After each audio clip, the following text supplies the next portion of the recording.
sponsor to give me this wonderful award. This award is not just for me, it's for every member of my team, every youth in Nigeria, everyone who has contributed, whether large or small, to where we are today. I'm honored, I'm sincerely honored to be receiving this award. May Allah continue to bless each and every one of you, your families, and for you to progress. God willing, we win Kogi status for you. Our motto is Kogi first, Kogi for all, so you're all part of that motto. Kogi welcomes all of you. Kogi has to be the center of development and example to Nigeria and to Africa. We intend to make a difference. I believe honestly that by giving this award to myself and to my team, you've inspired us to do a lot more.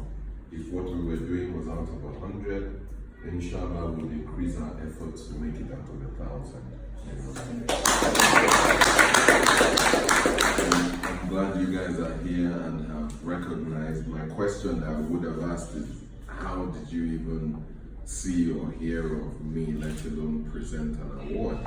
But he has already answered that question. Your CCTVs and your drones and your cameras are everywhere. So thank you very much.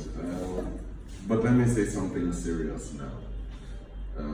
The truth about it is that it's high time the youth take responsibility. It's high time we took leadership. We took forefront in leadership, because everyone has always said the youth are the leaders of tomorrow. In my opinion, that tomorrow is now. We can no longer wait and sit aside while our country falls apart. I personally can no longer sit and watch Kogi State fall apart and disintegrate. This is the worst Kogi State has had in its history. There's 39 months unpaid salary now out of 40 months of governance. It shows that there are big problems. The health care is non-existent, the education is non-existent. Some of the roads, while I was on tour going on our door-to-door outreach program, because we intend to go to not just every local government, but every village, every house. We need to know the problems. The only way we can know the problems is if we're with you, we see it, and then we devise solutions to treat these problems. Some of the roads that we're seeing was as if they were craters, as if a bomb had landed. The road would go and then all of a sudden disappear into a river, and another road will emerge. It's horrendous. Why should we be living like this in the 21st century? It's unbelievable. Ibaji, for example, is a place in Kogi State that has crude oil amongst many other natural resources. It's right next to the river, but all the children and adults are suffering from eye defects and eye problems, and now it has become genetic. This is caused by sesefly, river blindness. So by actually knowing the problem, you can immediately treat it and eliminate it.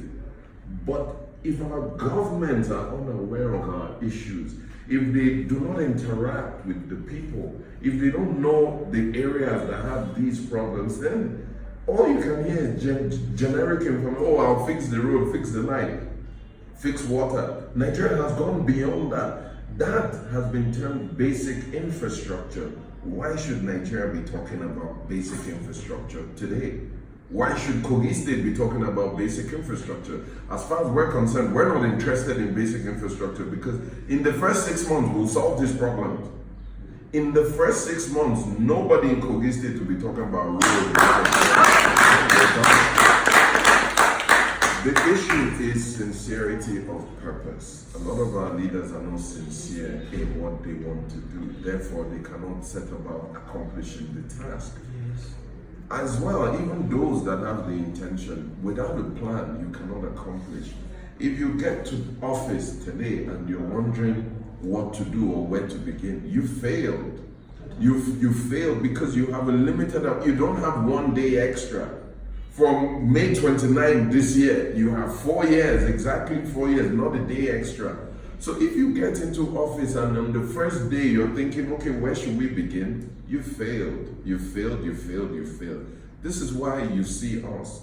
We started 6 months ago, whereas everybody's just starting now. We started long before because this is a long journey. We have to be prepared long before we get to office. At this stage now, we've gone around about 5 local governments. We've gone around, when I say we've gone around, taking a note of the issues, spoken to people village by village, identified their problems, spoken to foreign experts. Right now, we're at the stage of we've launched our economic blueprint last week at the Smart City event. We want Kogi State to be the first smart state in Nigeria. And it's not just this, we've launched our economic blueprint as well.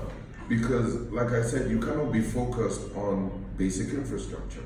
We want to focus on real things, moving our state forward. We want Kogi State to be the example of Africa.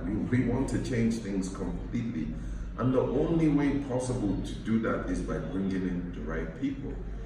This last week, we've spent time meeting with foreign ambassadors for different countries. After the Smart City project, we've gone to Embassy of Sudan, Iraq, Pakistan. And a lot of people don't understand, why Sudan? They're having difficulty eating, they're having difficulty with resources, why Iraq?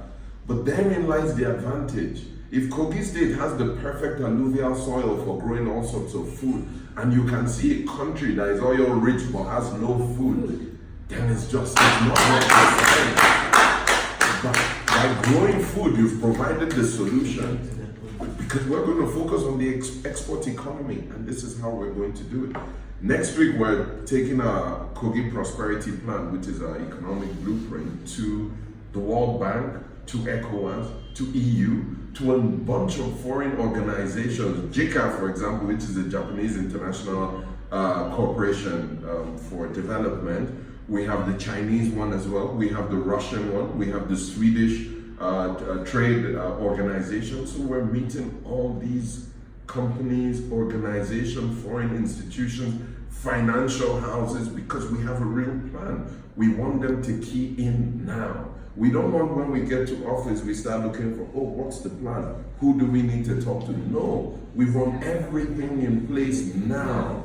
Our documents, for example, our documents that we've presented to some of these countries, they've already sent it, like the ones from Pakistan, Iraq. Our documents are already in Iraq. Our documents are already in Pakistan. What this means is that over there in Asia, they have started working on developing Kogi State. That's what that means. And they're working on it now, not when we get to office. Now, they're preparing now.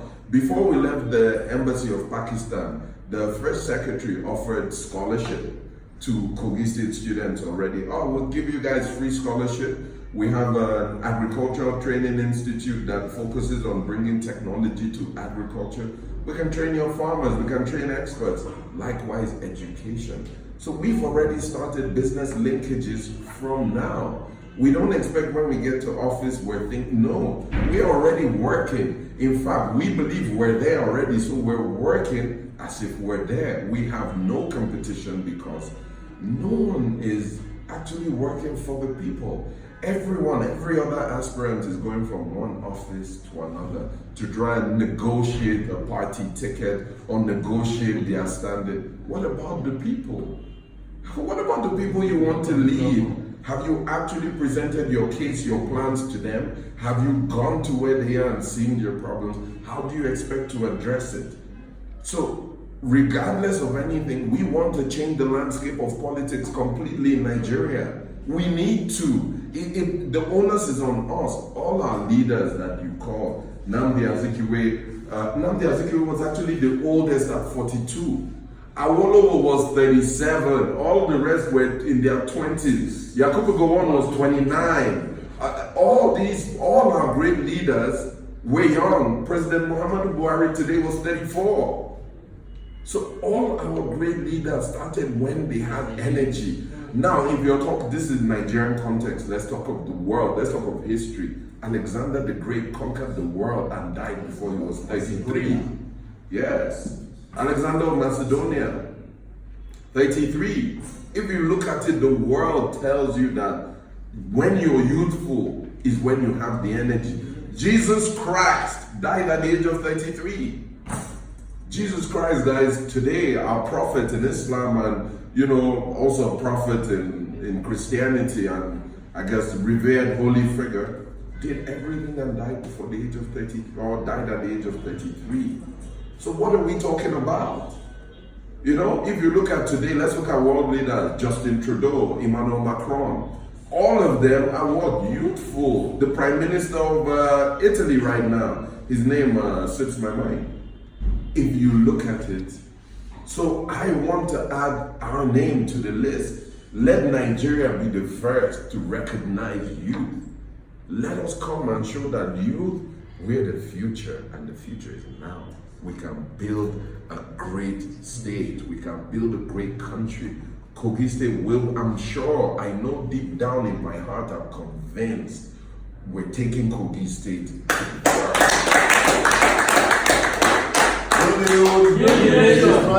Destroy the nation. So I think I've said quite a bit.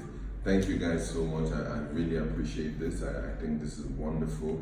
This will encourage other youths as well to know that it is possible.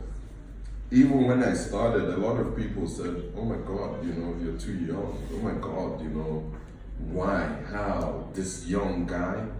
But if you don't have the heart, if you don't have the mind, and especially the will, there's nothing more important than the will to succeed. That's all. A man sat down, looked at the moon and said, I'm going to the moon. And he did his calculations and went to the moon. I don't believe this task is as difficult as starting from scratch and going to the moon. This task is easy compared to that. I know we've conquered. We've conquered.